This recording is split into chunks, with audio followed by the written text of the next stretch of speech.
Whit Mason has 20 years' experience analyzing and shaping change in Afghanistan, Pakistan, Iraq, Iran, Turkey, the Balkans, the Caucasus, Siberia, and the Russian Far East and East Asia.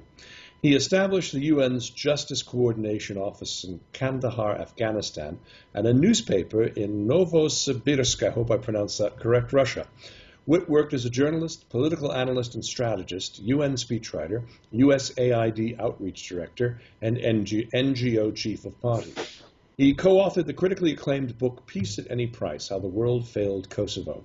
Whit has lived and worked outside his native U.S. since 1989 and reported for newspapers from Siberia and the Russian Far East in the early 90s, was a staff writer at Asia Week magazine in Hong Kong, and reported for CBS News on the Bosnian War and from South Korea. Whit Mason, welcome to Worldview. Very nice to be here. I'm exhausted by hearing that biography, but very nice to be here apart from that. Well, it was an incredible biography, and I really had to cut quite a bit because there was much more I could have actually said. Whit, I was really able to hear your talk at our partner school here at Worldview, Atlantic College in St. Donat, South Wales, and you told several riveting stories about getting real when dealing with the U.S. and allied ideas of creating these seeming utopian societies in areas such as Kosovo and now Afghanistan. How should the U.S. and EU be working in this region? Well, I think the first problem is the nature of the Western state, which of course is made up of an amalgam of bureaucracies. So you have civil servants who tend to be the most conservative people, or some of the most conservative people in their own societies. They're people who like to be in safe, familiar environments. And those are the people who are primarily responsible for whatever the biggest, most powerful, or I shouldn't say the biggest, but the most powerful countries in the world do to try to shape change in other societies. So in other words, these people are almost temperamentally, almost singularly ill-qualified to have this sort of mandate.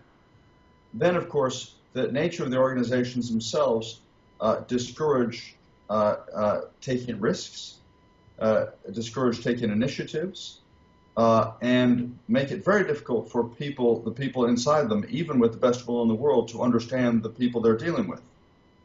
One of the ironies I've noticed is that in work in all these places you mentioned, is that the people who deal with refugees and internally displaced people who are upset about having been uprooted from the villages or towns where they have grown up, are invariably from Western countries, but have chosen to leave those countries thousands of miles behind, and are in fact rootless cosmopolitans who can't imagine feeling traumatized by having to leave their towns, because they have. So there's a huge gap between the sorts of people who are supposed to be affected in these societies and the people doing the affecting. In addition to that, all of these institutional impediments to doing a good job.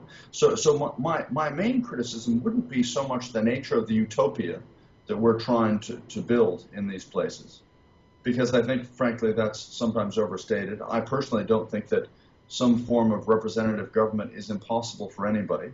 It seems to me that it follows from not being a racist, that you don't think that anybody is born incapable of a particular form of government. I certainly don't believe that about anybody I've ever met. But the question, of course, is if a society doesn't have representative government at the point when the United States, for example, is intervening in it to try to bring about political change, how do you get from where they are to where they perhaps might like to be in a way that makes sense to them? Yeah, one of the things you did mention in your talk was the almost perceptual difference between what a world global power such as the United States or the European Union think should happen versus the life experience and the perspective of the people that are there on the ground, and how different those two can be. Can you share some of the examples where that worked or didn't work? In particular, in Afghanistan, I think was one of the stories you told.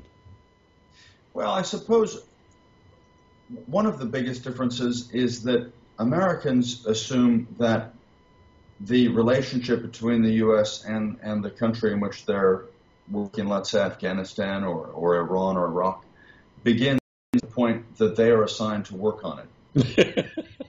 Or if they have very broad historical vision, they might imagine that the relationship becomes important at the moment the U.S. has decided to attack or invade or occupy the country. In fact, for most people, the understanding of the relationship goes back much farther than that.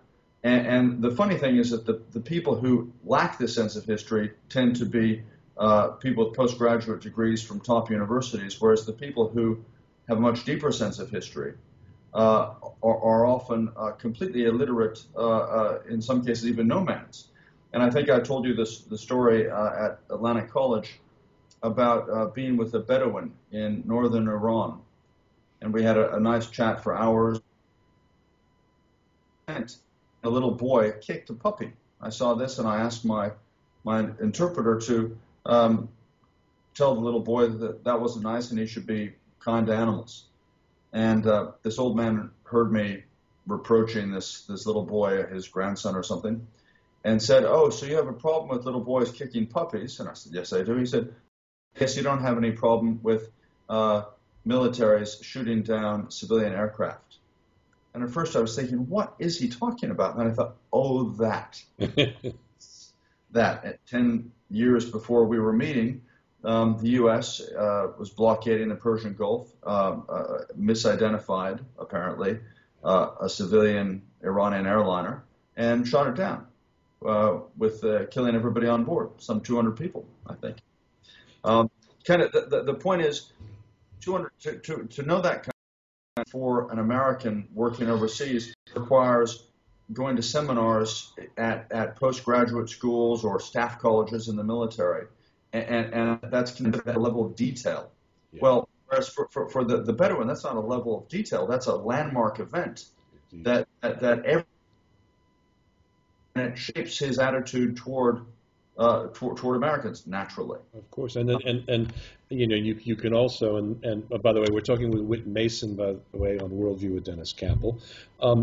When we look at the current drone strikes, for example, and the reliance on unmanned fighters, does this run the risk of taking that level of misunderstanding and disconnection between, say, the larger superpowers and the local residents to an even bigger level? It's more than a risk. It's already something that's occurred. I think the U.S. position, in one way, is quite understandable. It's hugely attractive to use technology that keeps American soldiers safe while going off after some genuinely nasty people in the border area between Pakistan and Afghanistan. I think I can certainly understand why Washington finds that irresistible. On the other hand, we know it's the case, though there's dispute about the numbers and percentages, we know it's definitely the case that innocents, people who have nothing to do with the militants, or just going about their business, do get killed in drone strikes. We've decided that's collateral damage that we can accept. Obviously, if these were Americans or Canadians or Western Europeans or Australians, this would not. There's no question about that.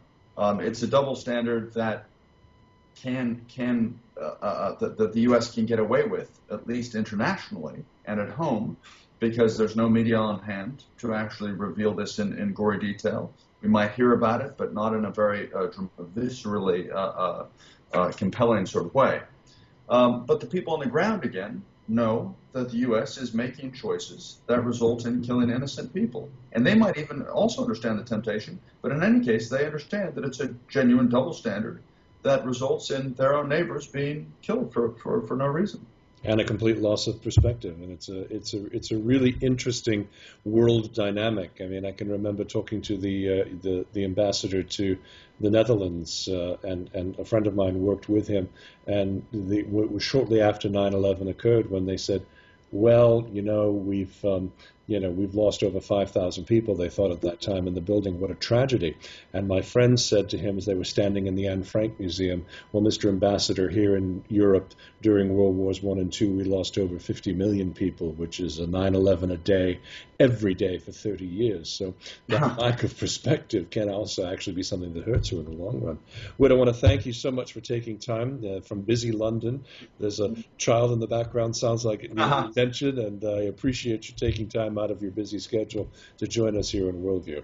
Thanks, Dennis. Thank you. Hopefully we'll get a chance to talk again in the near future. Great. Look forward to it.